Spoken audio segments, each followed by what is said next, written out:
on our way to the train station. It's 50 feet away, so we're heading over there right now.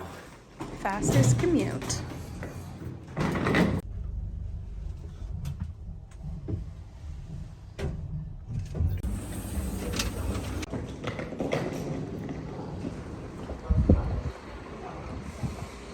Okay, that's where we're going. So, really long walk. I'm just kidding. It was the quickest walk to the train station. Planned, of course.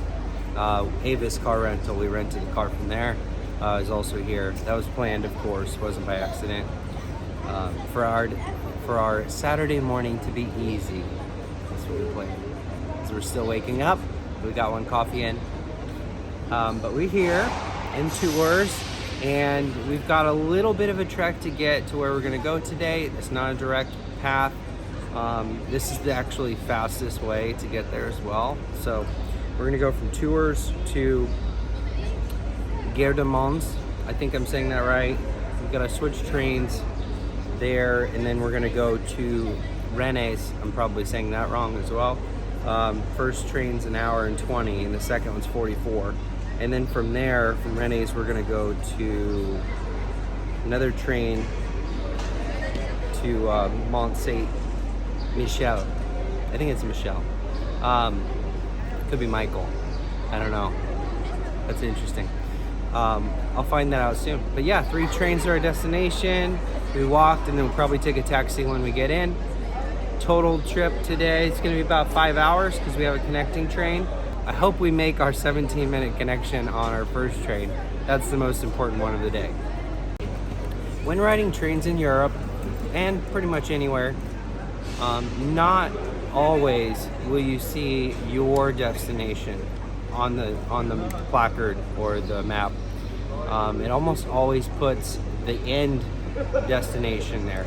So for us, our train doesn't indicate to us the city that we're going to be going in, because it just keeps going. And so you got to look at the number, the train number, and then you know. And you have, most of the time you got seats, so make sure you get in the right seats. One time we got in the wrong coach, the wrong train cart, not coach. We were in the right class, but we were in the wrong cart. And so somebody insisted that we moved out of their seats, even though there was plenty of seats open. Anyway, so check out the number, and they leave on time here, especially in France. Every train, we even have a train that left 5 minutes early, which for all you procrastinators out there, doesn't make for a really good vlog when you leave late and you show up late. So.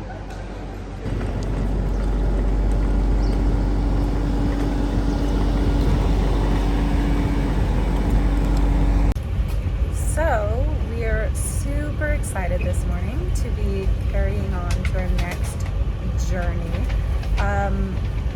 Interestingly, Tours has had the best Wi-Fi. We've stayed at 2 different places in Tours, at the Hilton Garden Inn and at the Grand Hotel by the train station, and both of them had really good Wi-Fi. The Grand Hotel had like insane Wi-Fi, which was fun.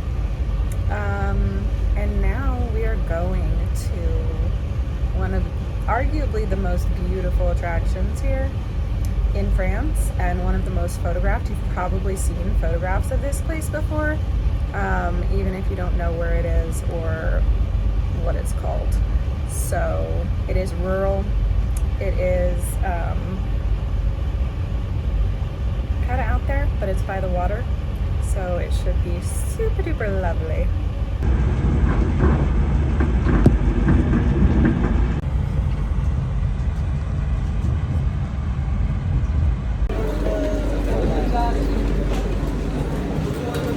Don't mess it up. That's what I keep telling myself, because otherwise we kind of ruin our plans for the day.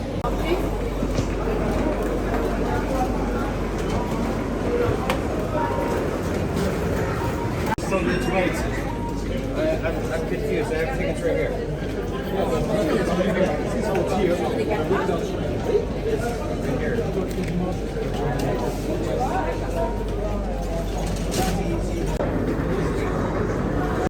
Number 2. That was close. Left. So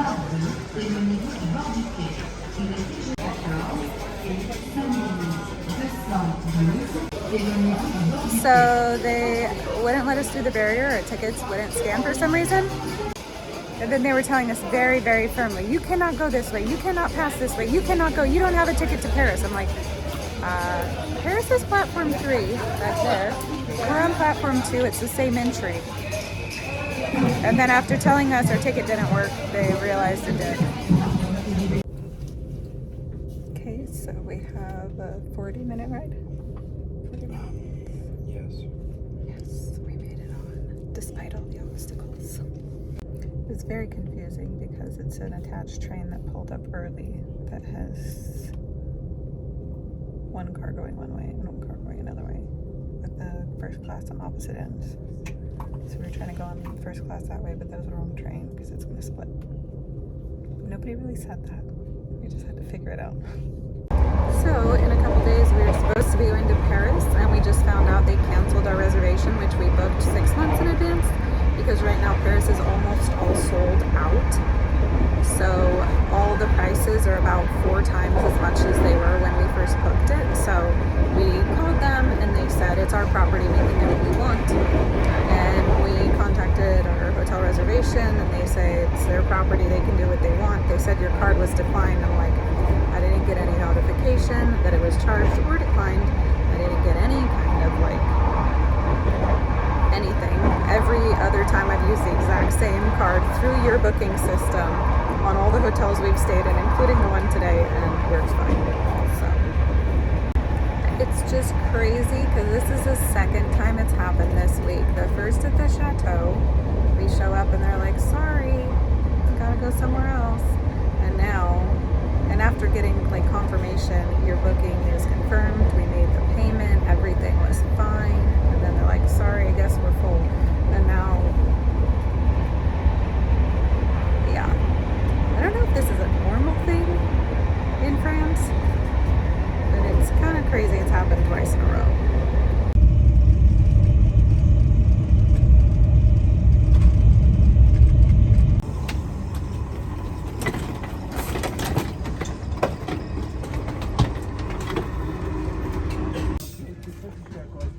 What do you want?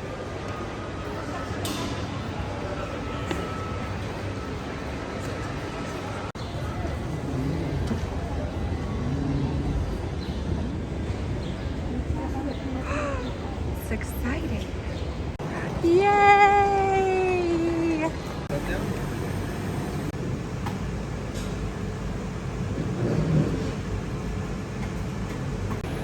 Guess who stalked the train station on the way in and found out there's a Pret?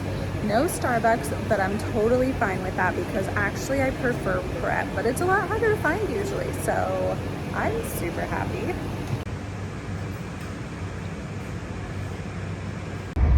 So, interesting with the French.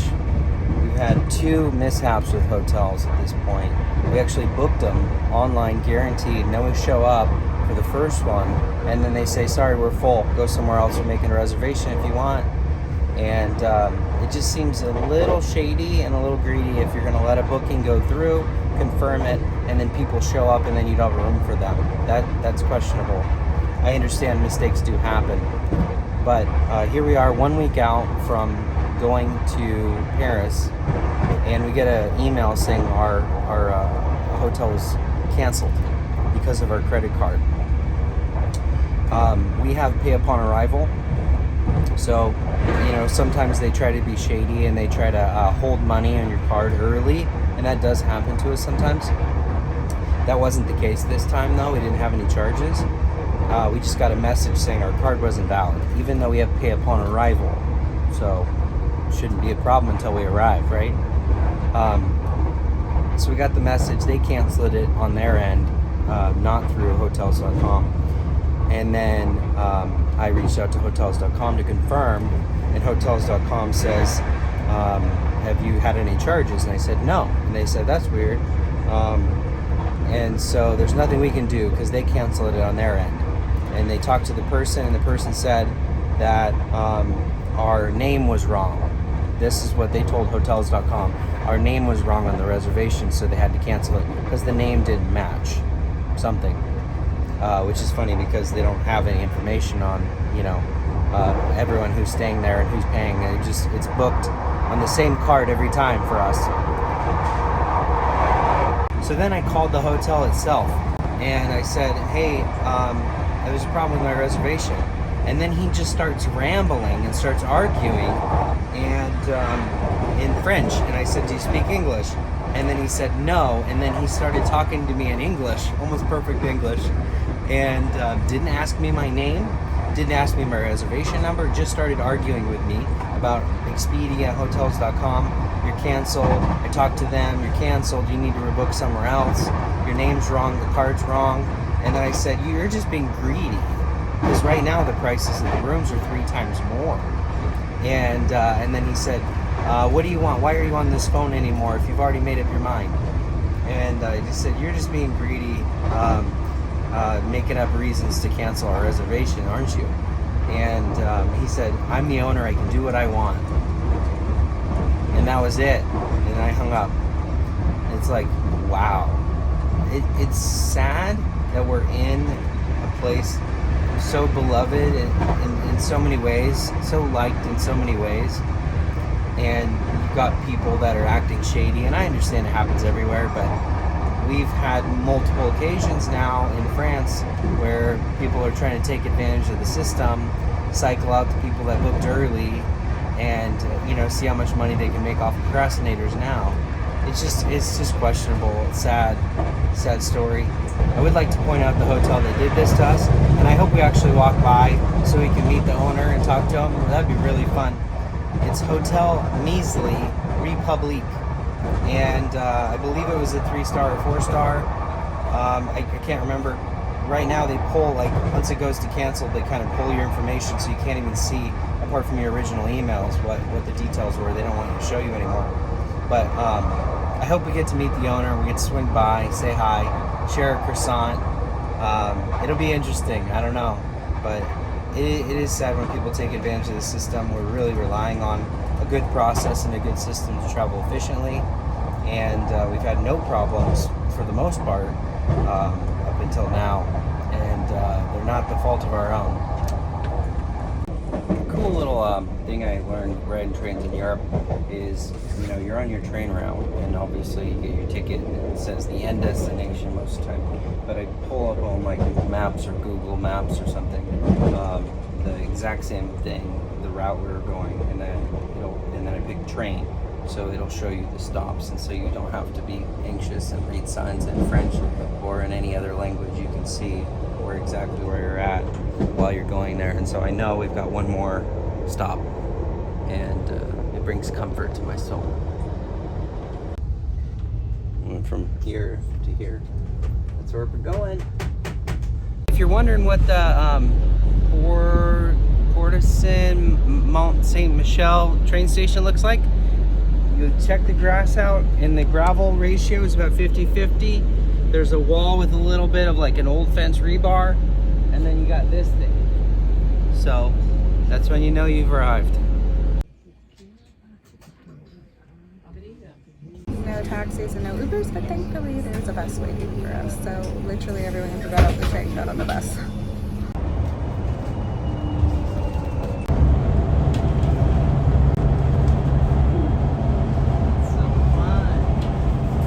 Glance, it appears to be like a state park town, city, village. Seems the proper sit down restaurants are closed until 7 or 7:30 when they open for dinner. So Old Faithful. There's a really cute shop here, which definitely does remind me of a national park kind of vibes, hodgepodge of food, camping gear, souvenirs. Apparently it's really popular to camp here.